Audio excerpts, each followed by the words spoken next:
And then, yeah, I guess I can get started if you're okay with that. We'll see if people roll in here as we go along.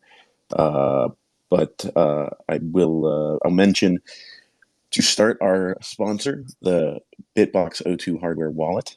Make sure you get one because I don't know if you've noticed, Torsten, but exchanges are getting liquidated. So I've been telling people to get a Bitbox because if it's not your keys, not your coin, which hey is I love that you use Andreas's line where in the movie where he sits there, not your keys, not your coin. Not your coin, not your keys. You got it.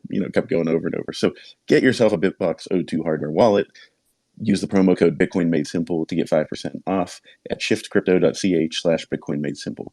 And also, it's brought to you by Movies Plus, because that is where you can watch the movie Cryptopia, Bitcoin, Blockchains, and the Future of the Internet, made by Torsten Hoffman, the filmmaker that we have on the show today, and also Bitcoin, the End of Money as We Know It. That is his first Bitcoin film. And yeah, you can use the same promo code Bitcoin Made Simple, and you get 1 year of Movies Plus for $2.1 a month. Wink, wink. 21. Anyone? So yeah, you can check out the movie and you can see more because I know that Torsten says he has more stuff going up. But Torsten, welcome to the show. Thanks for coming on. No, thanks so much, Cory. This is great. Am I muting and unmuting myself, or do you mind if I just have the microphone on? There's a little bit of background noise here, but hopefully it's not too bad. Oh no, you can keep it on. That's totally fine. I don't hear any background noise, so you should be good. If it gets bad, I will let you know, but it sounds fine for now. Okay, thanks, Phil. So Torsten, I gotta start with your filmmaking background and how did you get into making movies and all that stuff? Yeah, sure. So I was basically, as everyone, going down the Bitcoin rabbit hole at one point or another, right? And for me, that was the year 2013. And I was just a little bit luckier than maybe some others because everybody who first reads about Bitcoin obviously thinks it's a scam and, it can't be real and it must surely die soon or it's a bubble, all these things. But I had actually written at my university something about fiat currencies and paper script money, local monies as alternative currency. So I was a little bit pre-briefed and was just fascinated by it. And when I went down that rabbit hole, 2013, 14, I thought, wow, okay, so some people write a book, some people start a blog or a podcast, and for me it was let's make a documentary. And that was 2014, which then came out in 2015. It's called Bitcoin: The End of Money as We Know It. And that was my start. I'd worked with other documentary makers before, but that one was really my debut as a producer director. So did you have like an interest in movies growing up and you were just always fascinated by it, or did you ever have aspirations of getting into it in a career sense? Yeah, I mean, look, a lot of people are fascinated by movies and love to watch entertainment and things like that. For me, it was actually more of a logical move because I was already in the industry. So I was in the media industry for a while, and my company was working with dozens of filmmakers, documentary filmmakers actually, from all around the world, and I was helping them with distribution. So I didn't come from the creative side; I came from the business side, which maybe explain, which can maybe explain why both of them have done quite well in international distribution. Like festivals and all these platforms and broadcast deals. That's sort of like my background. Yeah, no, I could kind of sense that because obviously I have the same background. So I was like, I think he's a little savvy here. He knows what he's talking about when it comes to distribution, which most people have no idea what's going on behind the scenes when it comes to distribution. So awesome. So your intro to Bitcoin, I mean, that's pretty interesting that you because like you said, most people think it's a scam. And I thought the same thing. I was like, it's going to get hacked. What a dumb thing to think.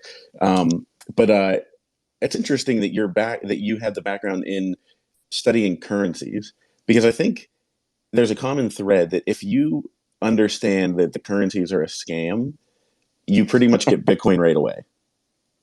Yeah, I think that's such an astute point, Cory, because, it is a matter of fact, and people are realizing that now that our fiat system is a scam, and literally it's a scam, like the printing out of thin air and things like that. And if you have that background, it's maybe easier to kind of look into Bitcoin a little bit. But of course, I mean, I'm also not technical. I'm not a software guy. So it took me a while. And maybe looking back, maybe I shouldn't have made a film. I should have invested in Bitcoin a bit more. But look, I mean, I was lucky to be early. And the first film did quite well. It got me started. And then a couple of years later, Cryptopia, which is the current film out. I mean, that was really a much bigger production, very much more ambitious, much more wide sweeping, and it's done phenomenally well as well.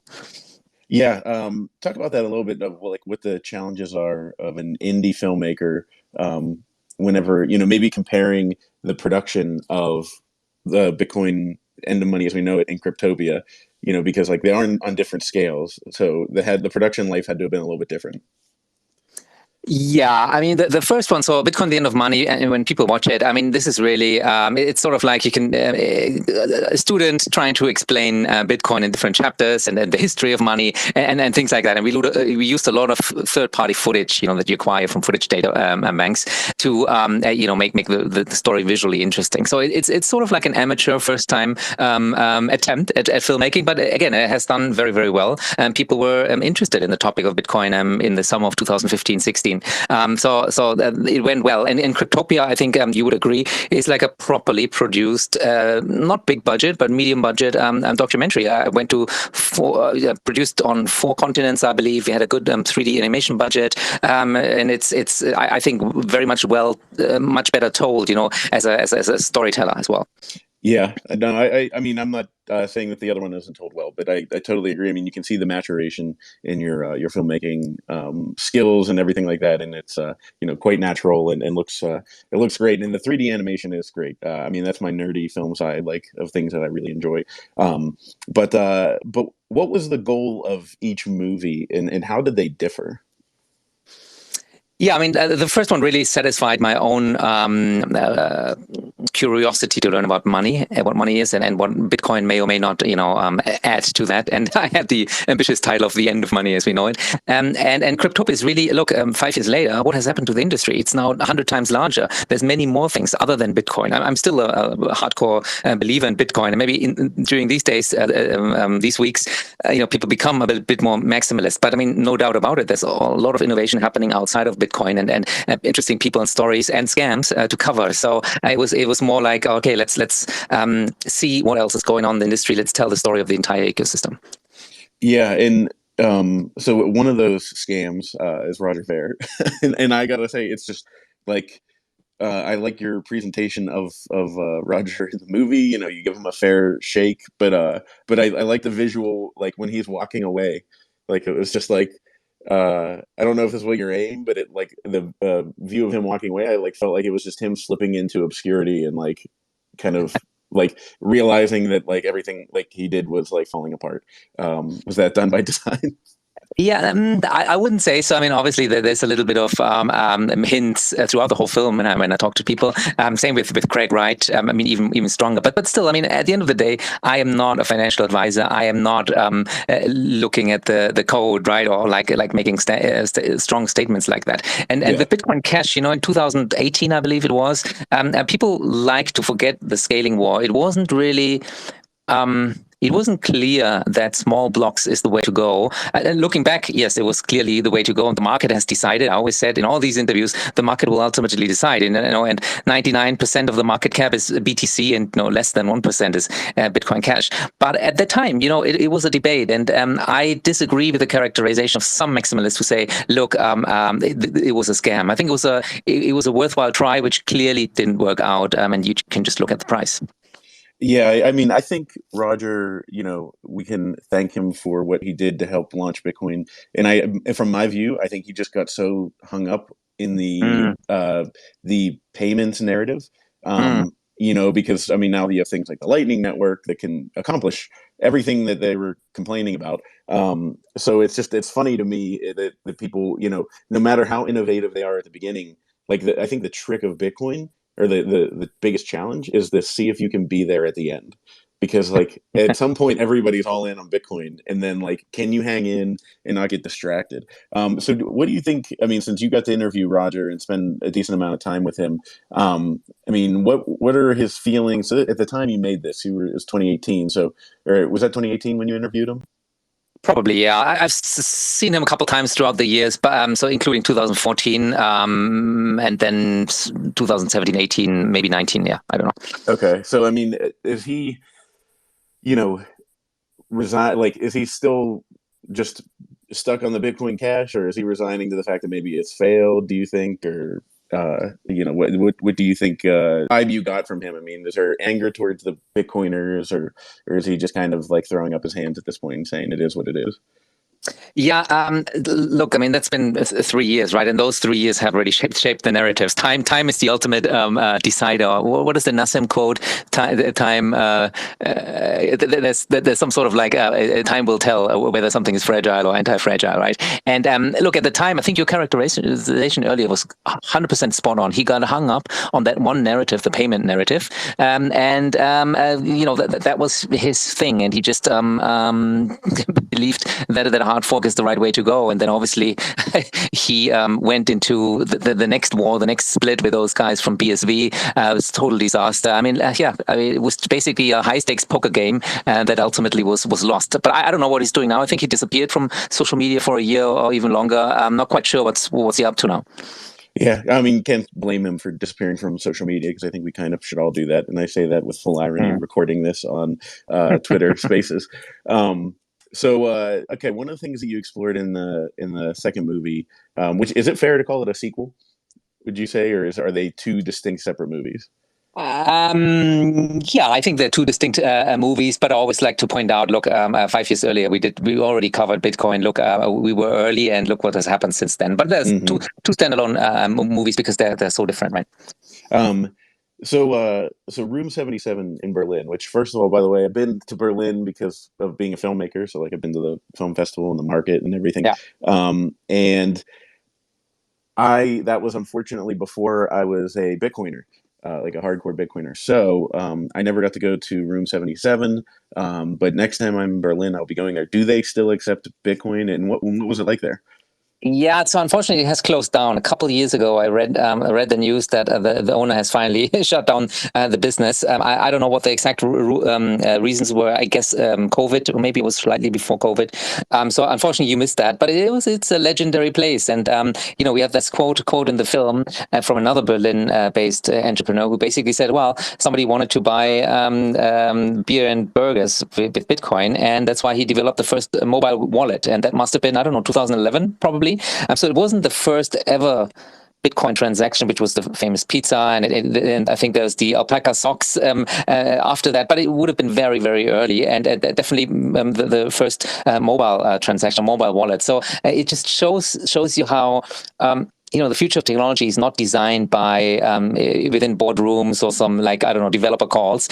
Sometimes it's a guy who wants to buy a beer, right? And I find that fascinating. Yeah, no, I agree, and I think one of the things I like about it is the charm of that room, and I mean this happens. You see this more in Europe than you do in America, where we're stuck in like our corporate, big box store type, generic buildings. Where over in Europe, you go to these places and you're like, you look around, like I'm sure if you were sitting in Room 77, you're like, I could picture this place existing like 600 years ago, like with the candles and kind of the like old school setting. And so it's kind of funny to me that like the first mobile transaction of first mobile wallet was used in a place like that probably could have been around for 500 years. Yeah, and the other related thought to this is that Berlin is very important for the crypto economy as a whole, and for Ethereum especially. And part of the reason is that it's a very cheap place to live. That's why a lot of entrepreneurs and young, hungry people go there. A lot of innovation happens there. But it's also very anarchist. So I mean, there are literally street blocks that are kind of occupied, and because people don't want to pay rent. I don't know what exactly. It's a very rugged. Anarchist city, which is interesting because crypto anarchy and the manifestos are kind of from that same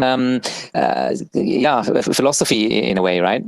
Yeah, no, I agree. And I think I mean there's a weird like feel to Berlin, like a vibe. I mean, it's good, but you can almost feel what happened there in the past.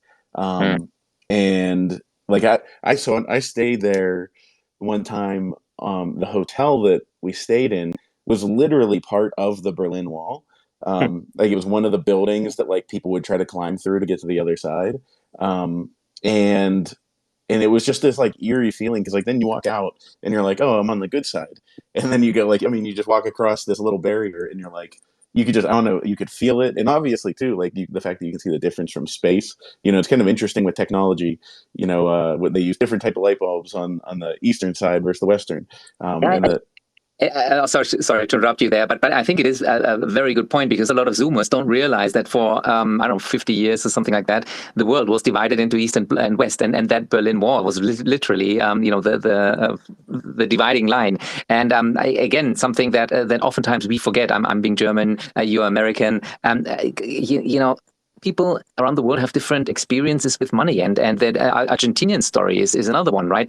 Wences is one of the very, very early Bitcoiners, very smart and hardcore Bitcoin and not crypto kind of person. And in his past and his family's past, he lost all his the family's wealth multiple times, because they are used to hyperinflation and confiscations and things like that are totally alien to us and strange to us. Yeah. I mean, I think it's just it comes to people so naturally that have lived through the hyperinflation, and I loved his story in the film, because his perspective is so pure. Like he lived through it multiple times. And yeah, I mean, we live in this sheltered world where we think, I mean, COVID has kind of brought a lot of that down, the veil down for people, I think. But before that, it was like, oh, we live in, like a hunky dory world. Everything's fine. Nothing bad ever happens. That was in these like books that I read in school, and then it's like, well, no, that was like real stuff that really happened. And we are like in the grand scheme of the world, like that happened pretty recently, you know what I mean? And then like there's slavery that still exists in the world, like those types of things. And you're like, wait a minute, I thought we got rid of that. Like, me being a dumb American, it's like, oh, I thought slavery was, done away with after the Civil War. It's like, well, no, Yeah. here it was, but not other places in the world. And maybe that starts. People start to realize that when it affects their pocketbook, right? And now with the price of gas per gallon up, and the mortgage payment about to double, and inflation to hit double digits, and more talk about the Fed and the trillions that are being printed out, all these things that seem to slowly crack wide open. The perceived reality and everything was good and fine, and now we in the West are. Realizing that it's a more fragile place, right? Yeah, it's a much more fragile place than we realized. And so, talking about you brought them up, but the Swiss bunker. Tell people a little bit about that and what they can expect to see in the movie if they haven't seen it before. Yeah, and again, hopefully you can direct some of the listeners and on Twitter people to the right website to sign up to see the movie. But yeah, so the famous Bitcoin bunker is in Switzerland, and I'm not allowed to disclose the real location. But even if I were, it's only 1/5 of the Bitcoin private keys are in there. So basically, it's the cold storage facility for some of the largest holders of Bitcoin. And back then it was still owned by Zappos, which is the company that Argentinian is running. And it's fascinating to see like how much physical effort and like a lift down into the mountain and down, and there's nuclear grade doors. It's a bunker from the wartime era, and that's being repurposed to be an ultra secure data storage place, right? And the ultimate irony is, of course, that the servers down in the bunker are not even connected to the internet, because that's possible. Vulnerability, right? And but even if you can break into there, which is obviously impossible, you still need to go into 5 different places and 5 continents, and at the right time to get into the private keys. So it's basically a foolproof system. They told me. I mean, it's fascinating. So my best friend from college and roommate, he is from Switzerland, and the first time I went over with him, we were like touring, going through the Alps and all that kind of stuff, and he said something to me like, there is like so many secrets in these mountains. And I thought he was kind of talking like mystical, like, oh, there's so many secrets in this mountain. And he was like, no, like literally in the mountains.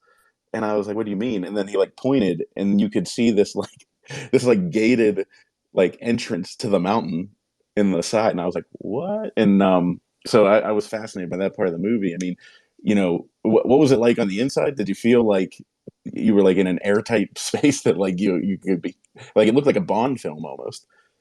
Yeah, that's exactly how it felt like.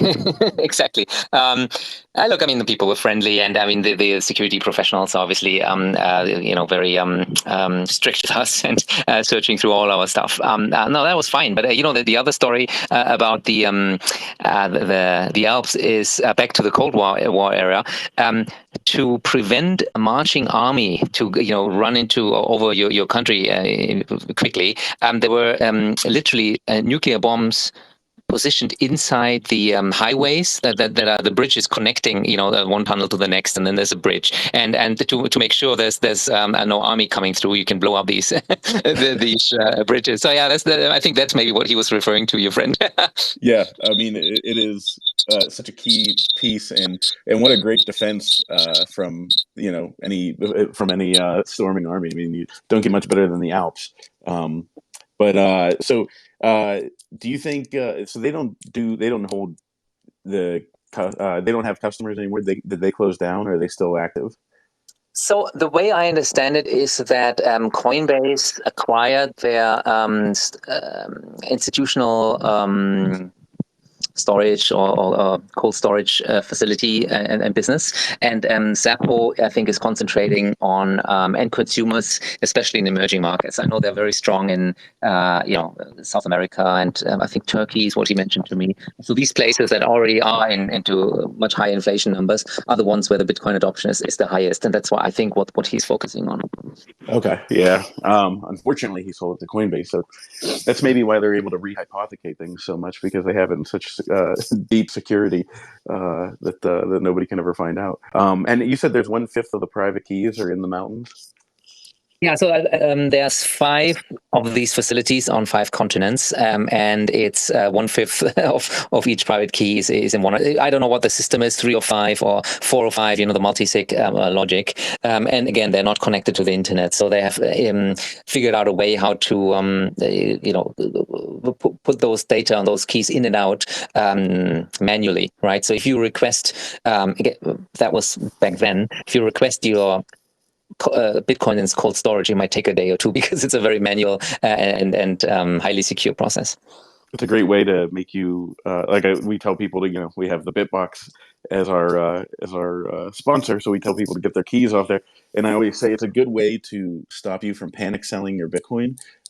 If you have it on a Bitbox, you have to go find your Bitbox, you have to get it out, you have to put in your keys, you have to move them.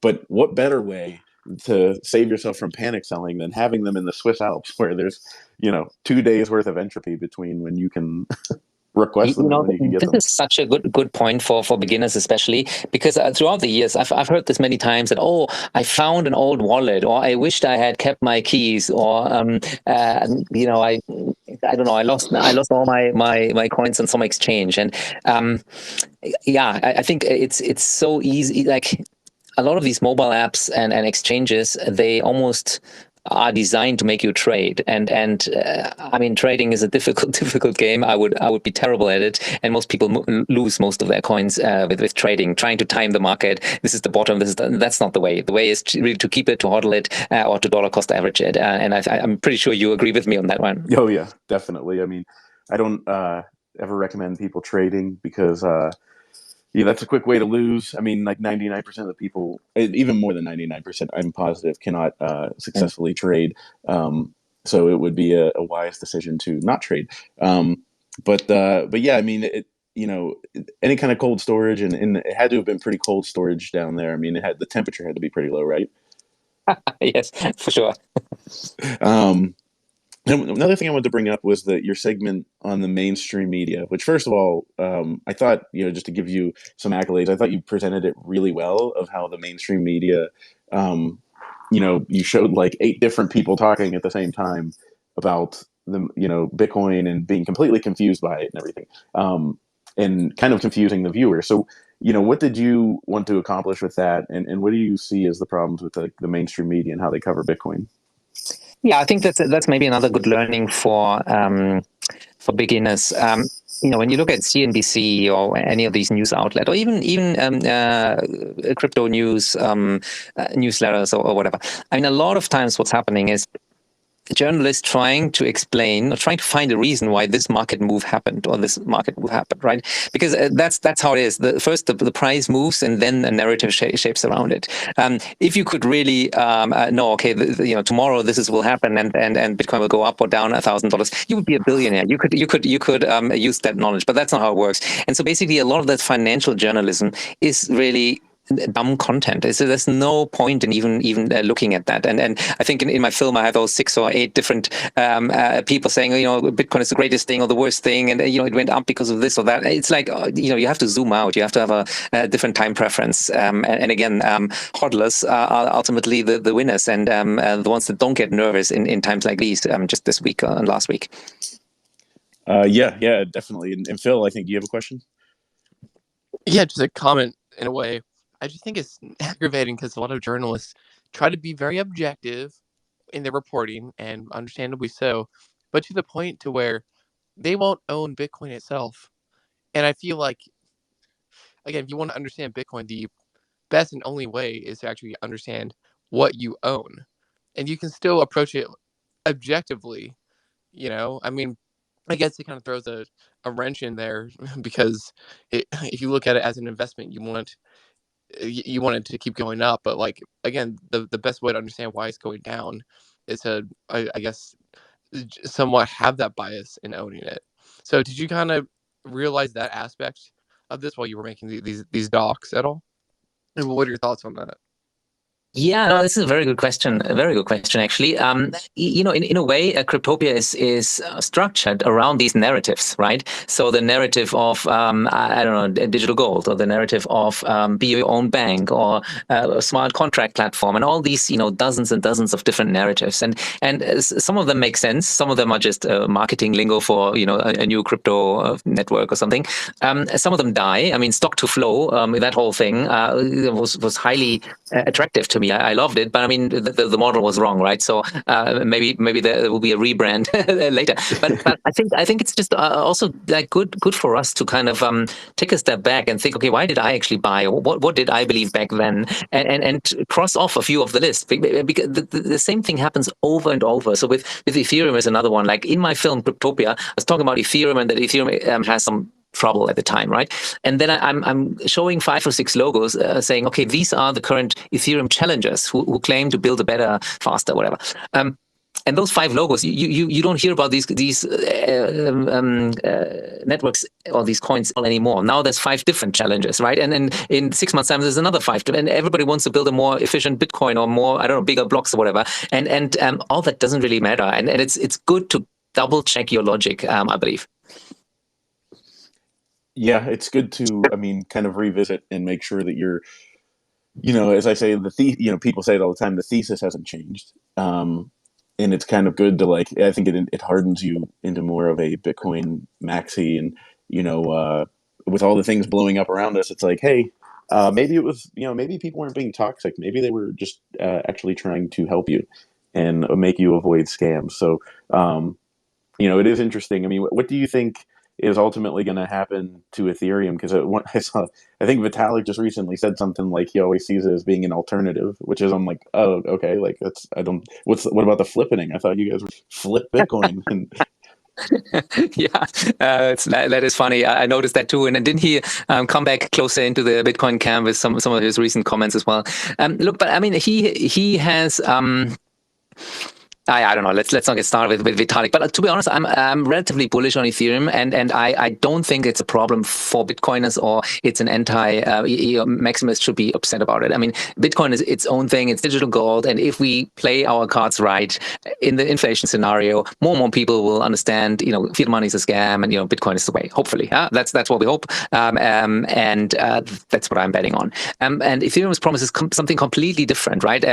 Whether it's smart contract, we don't really hear much about it anymore. DeFi was in last summer, I believe. Now DeFi is kind of crumbling apart. NFTs was a couple months ago. I think that is also now falling apart. I don't know what the legit use cases of Ethereum will be, but I think it's probably going to work out for them. There's so much brand power and companies behind it. I would be more worried about the other 50 coins that try to be the next Ethereum, or trying to be the better Bitcoin. I think that is just mostly scams and nonsense. yeah, I don't think that Ethereum is really a threat to Bitcoin. I think it tried, but yeah, that narrative is gone, because really, I mean, everybody says, but TikTok next block, it's going to continue to keep churning out blocks. And it's funny because I kind of shared this on Twitter recently, and I started mining Bitcoin, and I was like, it's funny, all the crazy things that go on and all the narratives and everything. And like you go down and you look at your miner and you're like, that thing just is running. It just keeps going. It just keeps adding blocks. It keeps adding transactions and processing. And it's just, I don't And at know. the same time, you have Solana that has to be rebooted and like breaks down every once in a while, or some other crypto thing that we find out runs on Amazon Cloud, and has like a single point of failure. I mean, look, what I would say is maybe this. If you want to speculate, and that goes back to the trading, yes, sure, there might be this week or next week or maybe over a year a better performer. Yeah, I mean, Solana performed very well, but I mean that is speculating. That is, I mean, risking a lot. Whereas I think what we're talking about with Bitcoin is like a long-term generational bet, right? You're in it for 5 years, for 10, for 20 years maybe. And I think you could make the same argument possibly for Ethereum. It's a long-term bet. It's risky. It's a different thing. But all these other hundreds of projects, it is just speculation. I know it keeps people busy. It keeps all these exchanges. Coinbase probably makes more margin on all these traders and all these different coins than on a Bitcoin hodler, right? So I understand why this is happening. But let people lose some money, and at the end, every cycle will create more maximalists. It really is the case. Yeah, I noticed that when Luna was blowing up, and there were people on Twitter just coming in saying like, I am now a Bitcoin maximalist. I was wrong, and I'm glad that I didn't have to learn that way, because it looks pretty bad, and unfortunate for a lot of people. But so I wanted to also ask you, what do you think? What's your next Bitcoin movie going to be, if you haven't already started it? Where does the Bitcoin journey take you as a filmmaker? Yeah, it's a good one. So I'm currently in production of my next feature documentary, but it has nothing to do with the crypto economy at all. Nothing to do with Bitcoin. Nothing to do with economics or Bitcoin or money. So that one will be different. But I'm very sure that I'll revisit this space again and meet all my friends. And some of them will be ultra rich, and some of them will be regretting their choices for sure. So I don't know. I mean, look, I still haven't really looked into mining. Mining has always fascinated me from the start. I shied away from it because it was complicated, or because I thought it's not really consumer friendly, like these big server farms. And so I never got into it. But I think it is getting more relevant now with the energy transformation, right? People will start to realize that Bitcoin is actually good for the environment. So that's a good angle. I also like Lightning, that might be something to look at in the future. I'm a believer in it. I'm not a user, but I'm a believer in it long term. And I don't know, man. I'll follow what you guys are doing and check what kind of interesting stories you're covering as well. Yeah. I think I would definitely want to have a Zoom call with you. If you're available right after we do this interview, we could hop off Twitter and go to Zoom, because I just had a couple questions, and we'll keep those private, because I would love for Movies Plus to partner with you. I mean, you were one of the first movies that a couple of the first movies I wanted to get on. And we had to launch and build our app and all that great stuff. So I always, like, I don't want to say jump the gun, but I always want to do like the really exciting things first. But then I have to do all the stuff where it's like, oh, I have to build an app and launch it and get it out there. So then once I got the movies on, I was like, here we go. And I got to say, there's some of the most viewed content. Like, actually, we have 5 Bitcoin documentaries on Movies Plus now. 2 of them are yours. And then we have the Bitcoin FUD documentary. We have the Satoshi Paulin just created Bond to Unbind about El Oh Salvador. yeah, I'm speaking to him next week. Yeah, I know him very well. Yeah. Oh, okay, great. Yeah, so he we put his up there, and then also the Great Reset and the Rise of Bitcoin. And I, like, honestly, all 5 of them are usually in our top 10 views. So it's just there's an audience, and obviously our customers have a little bit of a Bitcoin bend to them, because like, I am the head of the company and I'm a huge Bitcoin maxi. But yeah, if I'll email you after this if you're available, and we can maybe chat for a couple minutes. But I'm excited to see what else you get into. And so talk about your next piece. I know they're not Bitcoin related, but I did obviously look at your IMDb, and you have some pretty interesting stuff that you're working on. Yeah. So we haven't really announced anything yet. It will take me at least 6 more months to produce and finish it. But I will make sure that everyone who's watched the first film will or the Cryptopia will hear about my next one. I think it'll be fun. There's we are techies. We are interested in new innovation and groundbreaking stuff. I think people will like my new film, but it's not quite ready. There's no trailer. There's nothing really to announce. But I'm super excited. And look, it's also good to like step back from the space a little bit and then come back a couple years later. So that's what I intend to do. And to your earlier questions, question about, okay, what would you want to cover? Maybe in 2-3 years time, we can actually talk about how Bitcoin changes almost like the political system, like, democracy, like sovereignty, like all these things that within the Bitcoin maximalist subculture exist already, right? And hopefully that will be mainstreaming more and more. I mean, that's super fascinating from a social demographic, psychological, philosophical point of view. That would be an interesting one to make as well. Yeah, no, I agree. I mean, I think it's always going to be changing and evolving, and it's kind of fun to watch, go back in time and watch the older Bitcoin documentaries and watch how things have changed, and and see how people are speculating about the future that you are currently living in, where it's like, oh, in 10 years it's going to be this. Yeah. And then they're completely wrong, but the price is still 100 times higher or something. Actually, let me connect you to Austin. Did you know his film Life on Bitcoin? He made it, I think, in 2014. Traveled with his wife around the world on Bitcoin. He at least tried. So that one, or maybe 2013 even. So that one is now like almost 10 years ago, and I think the world has looked very different then. That would be a good one to rewatch too. Yeah, no, please connect me with him, because I'd love to get it up there and watch it, because I actually haven't seen that one. And it's funny because all the Bitcoin ones are ones that I've watched elsewhere, and then I'm like, okay, I need that on Movies Plus. Let's go. And yeah, so I got to get that. There's a couple interesting thoughts for documentaries that on like mining. Because I just had the guy Michael Schmid on, that he is turning his Bitcoin miner into his water heater. I don't know if you've seen him on Twitter. Yeah. And when I interviewed him, he said that him and his wife would go like to Colorado in their Airstream RV, and he would heat his entire Airstream with ASICs. And the crazy thing is that, like, you pay for your campsite, so whatever it is, like $10 a night or something like that, and you don't pay for the electricity. And because it's powering RVs, like RVs have like the 220 capability, so like he was plugging in his Bitcoin miner and and getting free electricity. And so that's maybe Phil is gonna do that. Like Phil, I'm not lying, I actually had this thought where I was like, wait a minute, Phil's looking for a new place to live. Maybe we get Phil an RV and we have him go around and spend a year on the road mining Bitcoin for free on different campsites. Yeah, I'm glad. I love this, right? And then Hard there's the pass, others buddy.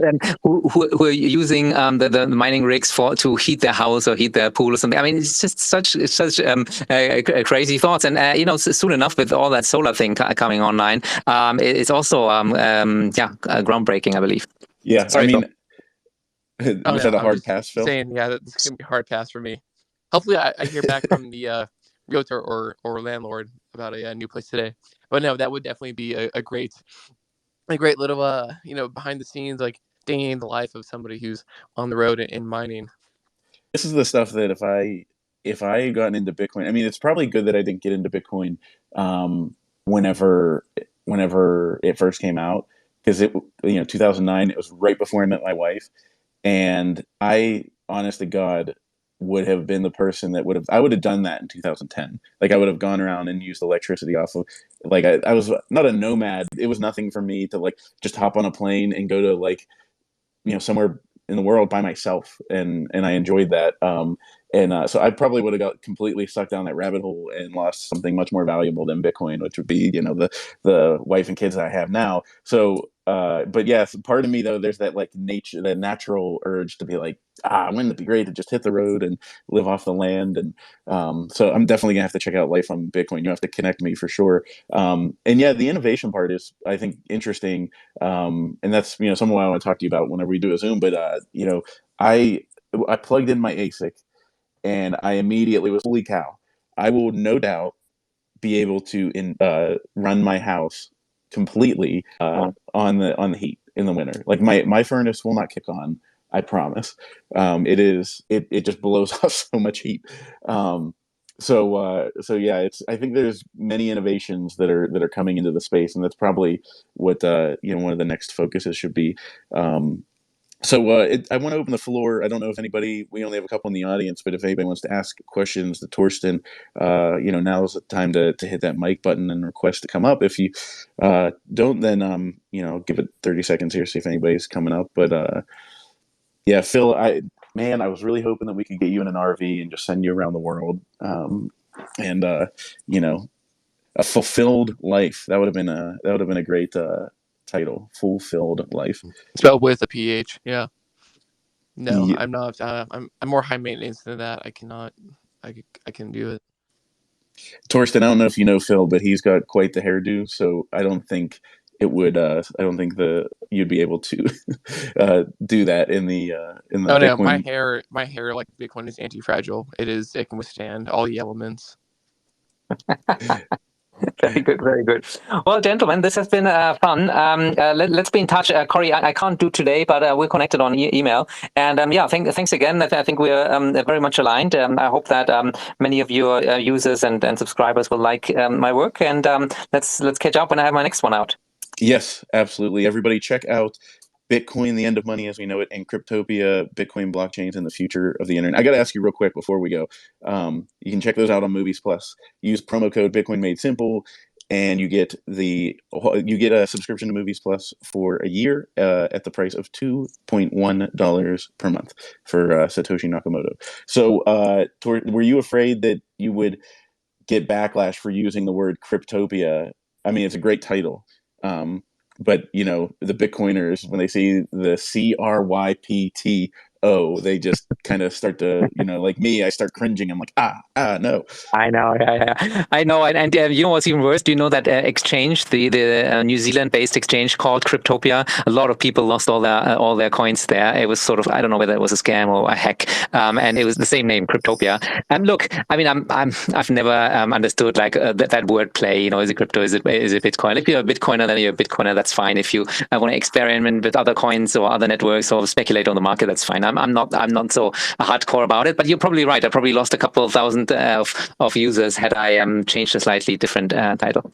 Yeah, no. I just thought that. Yeah, I thought that was a funny question I had to get out there because people were so averse to that. But well, Torsten, thank you so much, and I hope we can connect here in the future. And everybody check out his movie on Movies Plus. Thanks so much, guys. Talk soon. See you. Yeah, it was a pleasure, man. Take care. And thanks again to the Bitbox O2 hardware wallet from Shift Crypto, shiftcrypto.ch/Bitcoin Made Simple to get 5%, and you can use the promo code Bitcoin Made Simple to get 5% off your hardware wallet. And Phil, thanks for coming up and helping out, and everybody listening. And I hope you guys enjoy this. We'll talk to you next time.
and helping out and everybody listening. And I hope you guys enjoy this. We'll talk to you next time.